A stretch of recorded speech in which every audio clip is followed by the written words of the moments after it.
Ladies and gentlemen, I'd like to call on Mr. Sajan.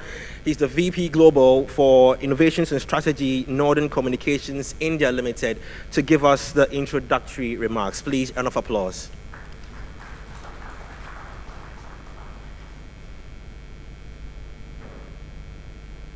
Good morning, ladies and gentlemen. Honorable dignitaries on and off the dais. This is a moment of pleasure to sit together. Now we are talking about two countries who are sharing the same spirit, who were facing the same challenges, and we were traveling the same path. When I'm saying this, it's not only the political history. Now on a telecom background, see, typically you also started it in 90s, the privatization, the remarkable step towards this kind of an exponential growth in the industry. And in India, we also did the same thing. In mid-90s, we were also participating. And your GPTC, the olden government body, to the Vestal, then to the Millicom, or maybe now Ariba, to your today's MTN, or maybe Vodafone, that travel.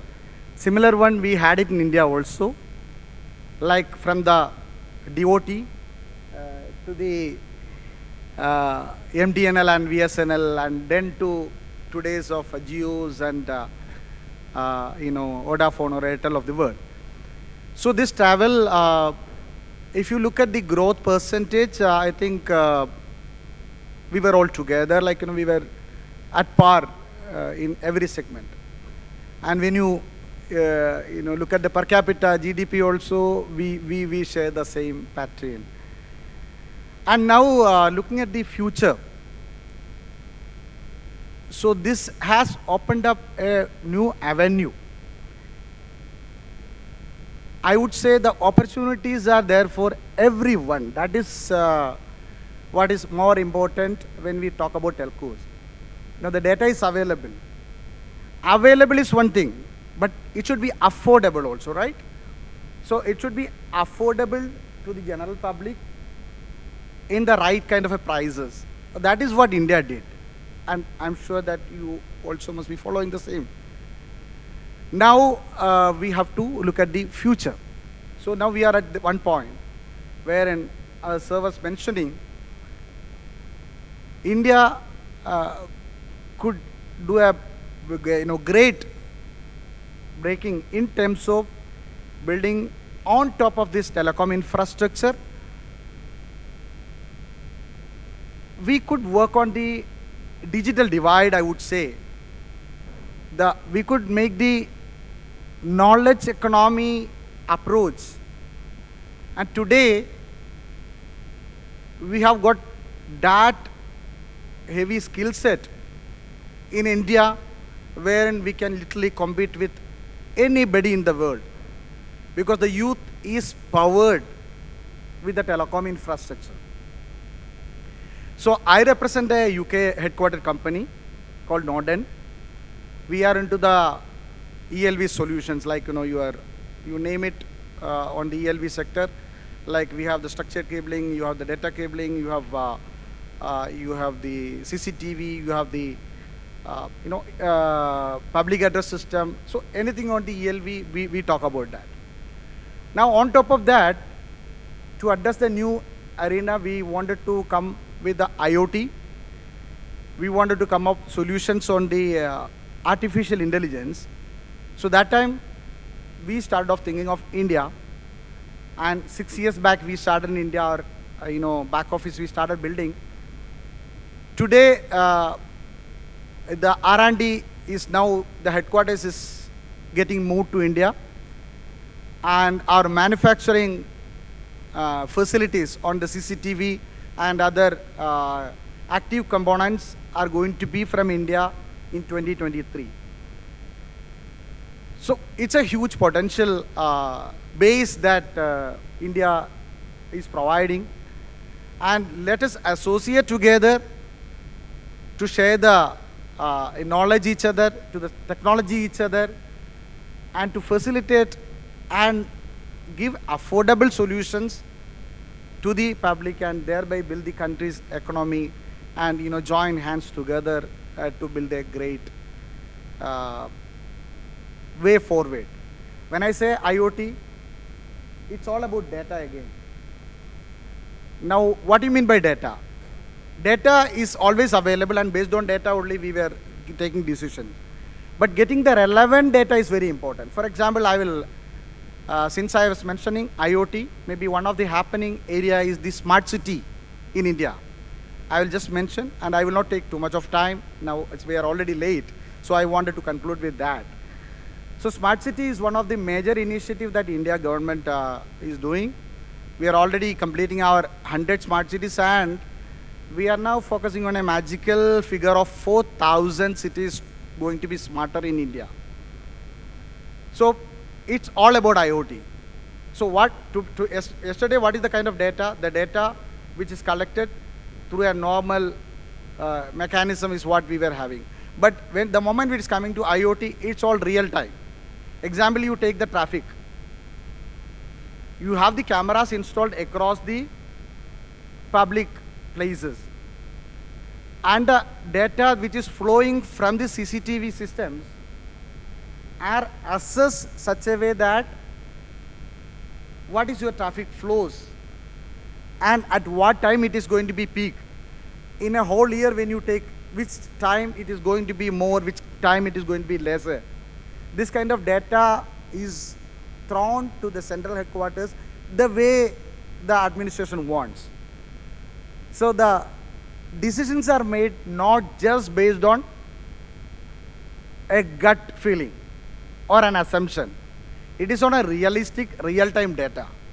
That is what all about IoT is. We are talking on a smart city, and we are talking about law enforcement. How much of field force we would require in a law enforcement to actually implement the proper law systems. Whereas again, we have the automatic number plate recognition systems, or it is alternative called LPR, license plate recognition systems, along with speed violations, along with red light violations, along with your illegal parking or unauthorized parking systems.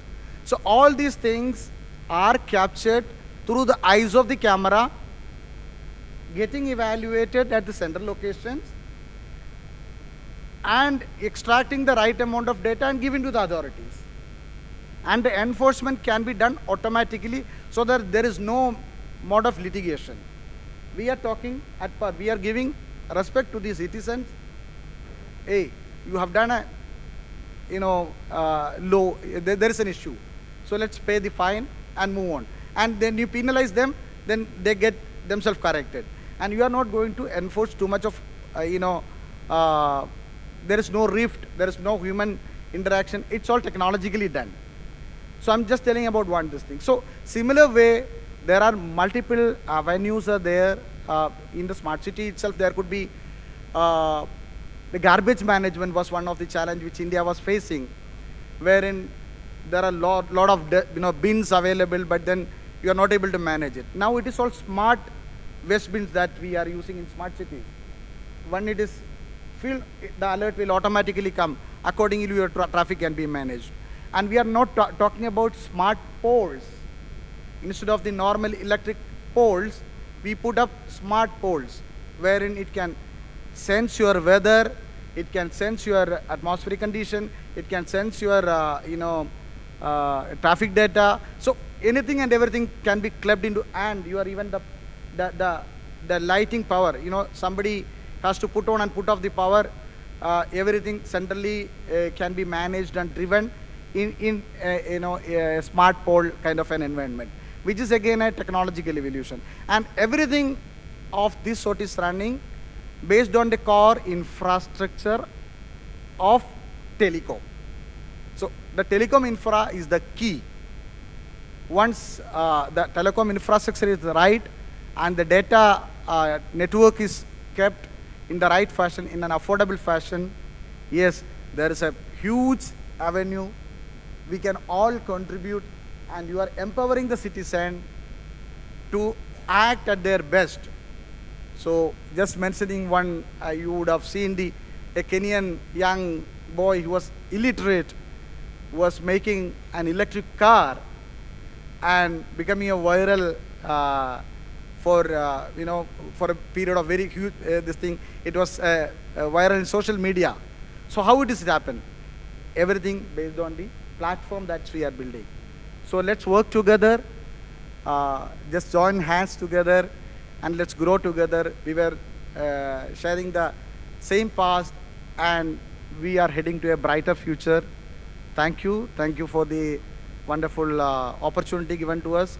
We'll be meeting, we'll be available offline for discussions at the stalls, and thank you once again, Khan.